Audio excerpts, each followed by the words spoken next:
I've had that posed to me before. Why is the problem getting worse if we're putting so much money into the system to help people who are experiencing homelessness?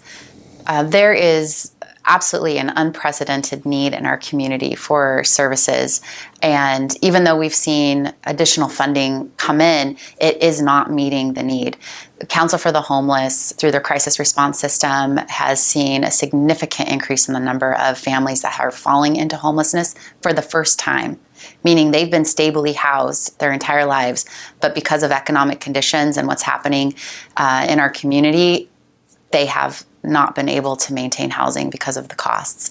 And we're just so fortunate to have funding available to help bridge that gap, either through prevention, rental assistance, or to help people rapid rehouse and get into housing so that their experience of homelessness is short and a one time.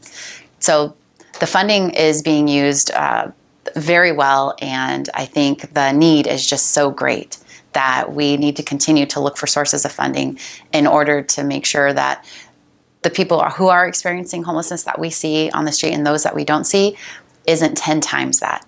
We are doing a very good job in Clark County with the resources we've been provided. Yes, we've seen an infusion of funding because of ARPA funding and because of the COVID pandemic, but with all of that is coupled with increased costs, increased population growth, and really just the inability for people to find a place to live. So the funding that we really critically are focusing on is just that immediate need.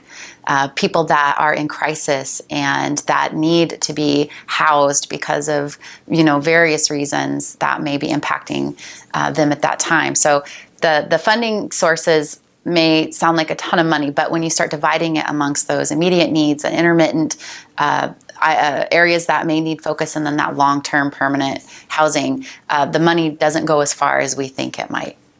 In addition, the cost to provide services also becomes more expensive with time. So what we're seeing is, one, we've seen population growth into not only the state of Washington, but here in Clark County and our cities and in our unincorporated area. And with more people means we need more housing.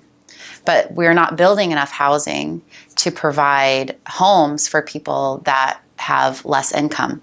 So if you're a lower income household, family, individual, and you want to, let's say, rent, you're going to be competing with hundreds of other people for that same apartment.